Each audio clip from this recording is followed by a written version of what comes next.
साधु कहें, संत कहें, ज्योतिष विद्या कहें या कहें हनुमान भक्त, इससे भी बड़ा कुछ कहना है तो आप कह सकते हो साक्षात हनुमान जी का दूसरा रूप।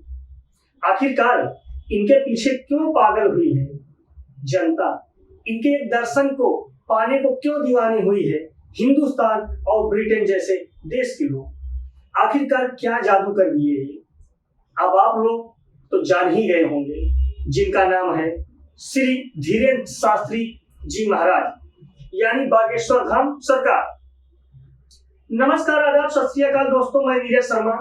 आज मैं आपको एक ऐसे हैसियत के बारे में बताऊंगा जिसकी दुनिया दीवानी हो गई। धीरेन्द्र कृष्ण शास्त्री जी महाराज, मुंबई में धीरेन्द्र शास्त्री जी ने आलोचकों को बताया कि धर्म विरोधी पाखंड कहने वालों को दी चुनौती। पंडित धीरेन्द्र शास्त्री जी विवादों के बीच जो है मुंबई पहुंच गए। बागेश्वर बाबा का शनिवार 5 बजे से रात 9 बजे तक दिव्य दरबार का कार्यक्रम था। बता दें कि 18-19 मार्च को बागेश्वर धाम वाले धीरेन्द्र शास्त्री जी का महादिव्य दरबार लगा था। शुक्रवार की देर रात छत्रपति शिवाजी महाराज इंटरनेशनल एयरपोर्ट पहुंचने पर भक्तों ने धीरेन्द्र शास्त्री का जोरदार स्वागत किया। धीरेन्द्र शास्त्री का स्वागत करते हुए भक्तों ने जय श्री राम के नारे लगाए। पंडित बागेश्वर महाराज यानी धीरेन्द्र कृष्ण शास्त्री जी महाराज के सिर पर किस शक्तिशाली का हाथ है? विवादों के बीच बाबा ने बताया कौन कर रहा है सपोर्ट। दरअसल नागपुर में कथा के दौरान एक संस्था ने बागेश्वर महाराज पर अंधविश्वास फैलाने का आरोप लगाया था। इसके बाद बाबा वहां 2 दिन पहले ही कथा समाप्त करके आ गए थे, जिसके बाद यह विवाद बढ़ गया। इस मामले में बाबा ने सफाई देते हुए आरोप लगाने वालों को चुनौती दी थी। बागेश्वर महाराज ने कानपुर विवाद पर सफाई दी थी। उन्होंने कहा कि मेरे पास दुनिया का सबसे शक्तिशाली आदमी, या बागेश्वर महाराज ने कहा कि मैं हनुमान जी का भक्त हूं और हनुमान जी मुझे सपोर्ट करते हैं। बाबा जी कथा में शामिल होते हैं कई सेलिब्रिटी। आपको बताता चलूं कि बागेश्वर धाम यानी धीरेन्द्र शास्त्री जी महाराज के कथा में महान दिग्गज सेलिब्रिटी शामिल होते हैं। बागेश्वर बाबा को लेकर तरह तरह के दावे किए जा रहे हैं। बागेश्वर महाराज की कथा में आप लोगों के साथ साथ कई बड़े सेलिब्रिटी शामिल हुए। बागेश्वर महाराज ने हाल ही में नागपुर में कथा की थी। इस दौरान केंद्रीय मंत्री नितिन गडकरी, महाराष्ट्र के डिप्टी सीएम देवेंद्र फडणवीस भी शामिल हुए थे। वहीं मध्य प्रदेश के गृह मंत्री नरोत्तम मिश्रा भी बागेश्वर महाराज की तारीफ कर चुके हैं। बागेश्वर महाराज ने नागपुर विवाद के बाद सफाई दी है। एक निजी चैनल में दिए इंटरव्यू में बाबा से सवाल किया गया था कि उनकी कथा में सेलिब्रिटी शामिल होते हैं, ऐसे में क्या उनके सिर पर किसी शक्तिशाली आदमी का हाथ है? इस पर बाबा ने सफाई देते हुए कहा कि 11 साल की उम्र में मेरे साथ दुनिया के सबसे शक्तिशाली का हाथ है।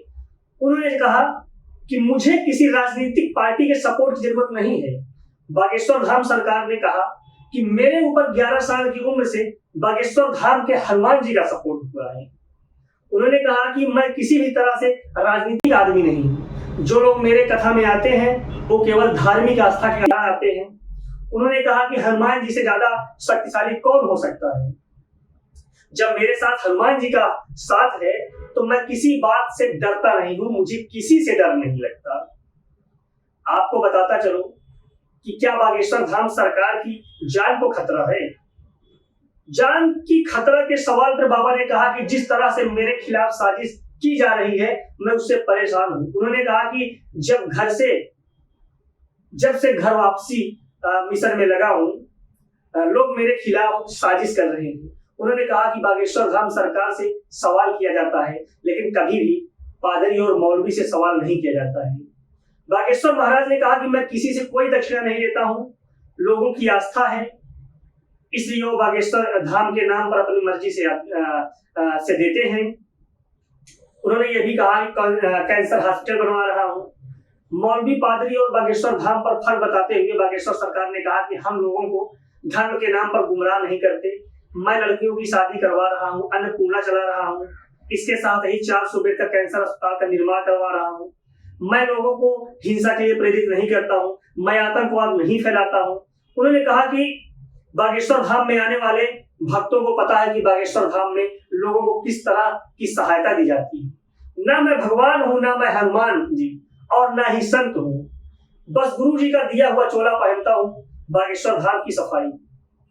बागेश्वर महाराज को एक और चुनौती। कांग्रेस सरकार के मंत्री ने कहा, आप साबित करिए, मैं राजनीति छोड़ दूंगा। बागेश्वर बाबा की पर्ची पर लिखी बात क्यों होती है सच, खुद खोला अपनी शक्तियों का राज।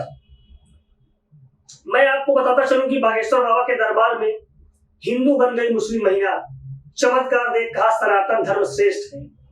बागेश्वर महाराज का चमत्कार देख मुस्लिम महिला ने किया ऐलान, मैं हिंदू धर्म करूंगी स्वीकार। धीरेन्द्र शास्त्री ने आलोचकों को बताया कि ये आलोचक धर्म विरोधी है। मुंबई को माया नगरी से माधव नगरी बनाना है, महाराष्ट्र में बोले धीरेन्द्र शास्त्री जी। मुंबई में बागेश्वर धाम वाले धीरेन्द्र शास्त्री का दरबार इस समय महाराष्ट्र में लगा हुआ है। शनिवार को यह दरबार राजधानी मुंबई के मीरा रोड लगाया गया। इस दौरान उन्होंने सनातन धर्म को लेकर काफी बड़े बयान दिए। पंडित धीरेन्द्र शास्त्री ने कहा कि पूरे भारत को राममय बनाने के लिए हम सब एकत्रित हुए हैं। अपने भाषण में दिव्य दरबार में क्या बोले? अपने भाषण में धीरेन्द्र शास्त्री जी ने कहा कि जब तक जिएंगे केवल राम की बात करेंगे। हम केवल राम को जानते हैं और उन्हीं के गुणगान गाते हैं और हम बाबा पर कृपा कर देते हैं, हमारे पर बाबा कृपा करते हैं। उन्होंने आगे कहा कि लेकिन मुंबई वालों से ये अपील है कि जब हम आए तो पूरा महाराष्ट्र राममय हो जाए। यदि आप में से कोई चाहता हो तो मेरे साथ खड़ा हो जाए। धीरेन्द्र शास्त्री जी ने कहा कि भारत एक हिंदू राष्ट्र बनकर ही रहेगा। लोगों के कहने पर मत जाओ, क्योंकि जो लोग कच्चे हैं वो बस बोलते ही हैं। हमारे पास तो बालाजी का आशीर्वाद है और हम किसी से नहीं डरते।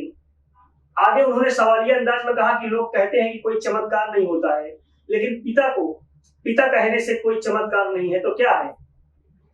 महाराष्ट्र को बताया संतों का देश। आगे पंडित धीरेन्द्र शास्त्री जी कहते हैं, महाराष्ट्र संतों का देश है, बागेश्वर बाबा की महिमा है। यदि तुम्हारे जीवन में संकट है तो चिंता मत करो, तुम्हारी जिंदगी में अब बागेश्वर बाबा है।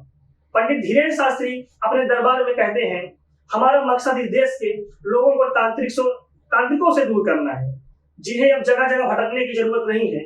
वह आगे कहते हैं, पर्चा तो एक बहाना है, असल में मैं बालाजी का बनाना है। अपने भाषण के दौरान उन्होंने आगे कहा, मुंबई को माया नगरी से हमें माधव नगरी बनाना है। आज हमने मुंबई के लिए विशेष वचन दिया है। इस प्रदेश का नाम है महाराष्ट्र, क्योंकि जितने प्रदेश हैं उनमें महा केवल इसी में लगा हुआ है। विरोधियों पर निशाना साधा। इस दौरान धीरेन्द्र शास्त्री जी ने अपने दिव्य दरबार में बड़े विरोधियों पर भी जमकर निशाना साधा। वह कहते हैं कि उन्हें किसी को भी प्रमाण देने की जरूरत नहीं है, जिन्हें भी प्रमाण चाहिए वह उनके दिव्य दरबार में आ जाएं। आगे उन्होंने अपने विरोधियों को चुनौती देते हुए कहा, जिसे भी खुजली है वह उनके पास चला आए, वे उसकी खुजली पर मरहम लगाकर दूर कर देंगे। आगे देखते हैं बाबा क्या क्या चमत्कार करते हैं।